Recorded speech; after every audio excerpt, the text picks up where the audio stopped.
Hello guys, welcome to my channel, welcome to my first ever video actually. So today I'm actually going to be covering the mechanics of ARK TSOTF, aka the survival of the fittest.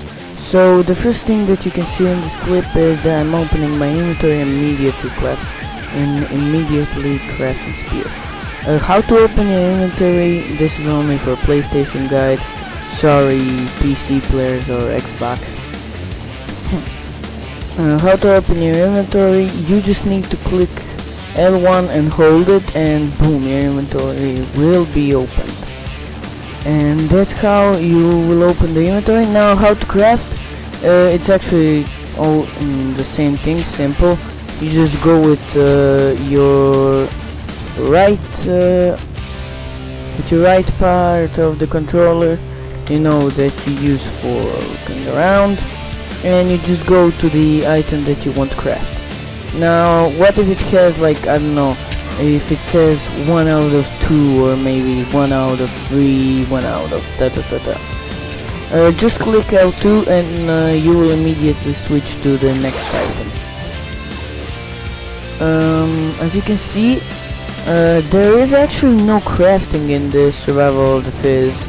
Much unlike the normal game, there is no crafting and there is no trank arrows and those stuff. The only thing that you can use to tame is killing other creatures and then getting points. As you can see in my top right corner, there is a green dinosaur with 0 and 30 and a white T-Rex with 30. That 30 is the dino points, and each dino has how many points it takes and how many points it will give you after you kill it. So, for example, the terror bird takes 11 points to tame, but I don't need it, so I can just kill it for more points. As I was saying, there is no crafting, unlike the normal game. So what you want to do is go find a drop and take the loot out of that drop. That is the only way you will be able to acquire any items. No other way.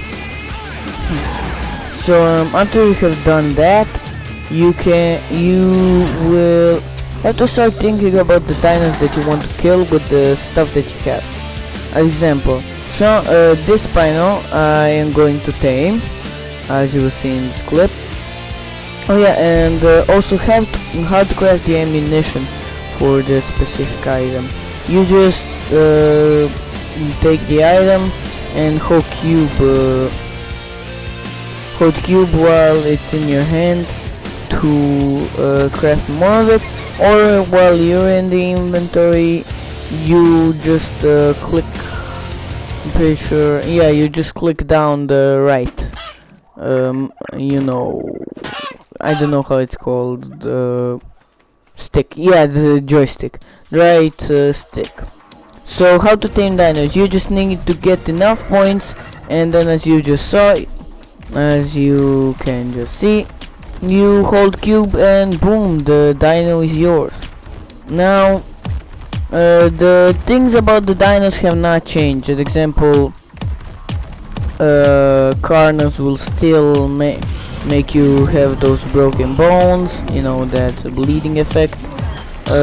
These Diplodocuses will still have enough seeds for more than 2 people, which actually is useful if you're playing the tribes of 4 or the duo.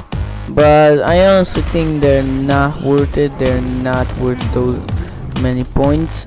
So it's better off, if you ask me, just to kill the Diplodocus so you could get some points. Now, if you have never before played ARK, this might not be the best thing for you to start. You just might want to start with normal ARK or watch some YouTube. But if you have played even a better ARK before, you could be playing. Anyways, so you maybe saw that Carno, had an 1 and an up above it, which, as we all know, is not in the normal game. So what does that mean? Well, that means that it is tier 1. Tiers are kind of just like levels, except they take much more XP. You can also just, you know, use up 40 dino points to get some XP, but I find it better to just go around killing Brontos and absolutely everything that you can find. If you want, you can tame a raptor, I guess, as I did, but I'm not really sure why I tamed it. So after you have tamed your creature, actually you're probably not even tamed your creature by now, so you're probably wondering which drops, and this is for the guys who just started ARK, or the people who think it's different for ARK, which drops are the best. It's actually just kind of like the normal ARK. The green ones are the worst ones. I'm not saying that they have terrible stuff. It's just compared to the all other ones, they give the least amount of stuff and the least needed stuff. So they shouldn't be your priority. The blue ones are better, but still not in the top leagues. The purple ones are great. There is no gray or yellow ones. Blue ones, if you can't find any purple ones, then you should go for blue ones or for red ones. Red ones are the best. Blue ones can give you excellent stuff, but they're not as good as the red ones. The red ones just give great stuff. So now you have collected that. How do you tame that dino? Well, as you could have seen a long time ago from where I tamed my Spino, you just need to inflict enough damage for them to fall right onto the floor, and boom, you just hold cube and they're yours. The riding is the same, they have the same abilities. Example, Sarkos still have that useless jump, and you know, the normal thing. Now, for the health and the stamina that you can probably see in the right and the left of my hotbar. That hotbar is actually what armor you have. Every time you get bear armor, example, if at the start you just have hide armor, because like, you know, you got a full hide armor from the drop that you got, the green drops. As soon as you get something better, example, if you get a chitin chestplate, it will immediately switch to that. So like, you know, you won't be have to manually switch it. No, it will just do it itself. So anyways, after that, what was I saying? Yeah, the stamina and the health. You might have seen that I have reached tier 1 and the health has just rapidly decreased. It's not actually decreased, it has increased, but the maximum health has increased. But the health that my creature has did not change, because it does not heal your creature. So it looks like it's bloody and it will need healing, but it doesn't really need healing. It's just optional if you want to heal it. Sorry. Yeah, where to see the health and the stamina? The left part, you know, the left plus okay, health is your health. As you can see, there is nothing on that. There you go. You can heal your own dinos for points. Example, I just spent 57 or something like that points to heal my Spino to its full health, which is super useful if you have just finished a battle and can see that some guy is also near you, which is who is probably full health. Anyways, aggression still works the same. You know, if you shoot a creature, it will probably run at you. and yada yada yada. Anyways, what was I talking? Yeah, and the right side, the right health, you know, with the paw in the little bit. Yeah, that is your creatures that you're riding right now. It is the creature's health and stamina. The buffs still work the same, you know, like the Terrazino still gets the hydrated, but the Spino still gets the hydration buff when it is in contact with water, and the Allosaurus still get the pack bonus when there's, I'm pretty sure, 4 of them. Those things work the same. Now, there are things called Dino Crates. What do Dino Crates do? Well, they, unfortunately, in this clip I'm not going to be able to show it. I'm sorry. In this video. Show it. I just didn't survive long enough. Anyways, those Dino Crates, what do they do? Well, at the late game, you know, at the last 10, 15 or 20 minutes of the game, they spawn, they come from the sky and they spawn a special dino. Example, they can spawn a Magmasaur, or they can spawn a Mantis with 2 swords. I've seen them spawn a Reaper and even a Rock Golem.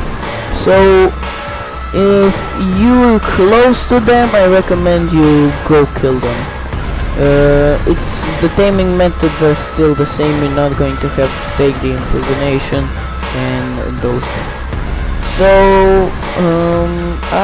pretty much explained everything except for the zone. So the zone is kind of like the same in Fortnite. You know, you got a circle in which you have to stay in to not be attacked, to not get damaged from the storm. And except here it actually destroys your armor before going for health. And also the flags that you see, those are your tribe's flags that you can do in the pre-lobby when, you know, you're waiting for the game to stop. So now you know for the storm. Oh yeah, and the only difference is from Fortnite.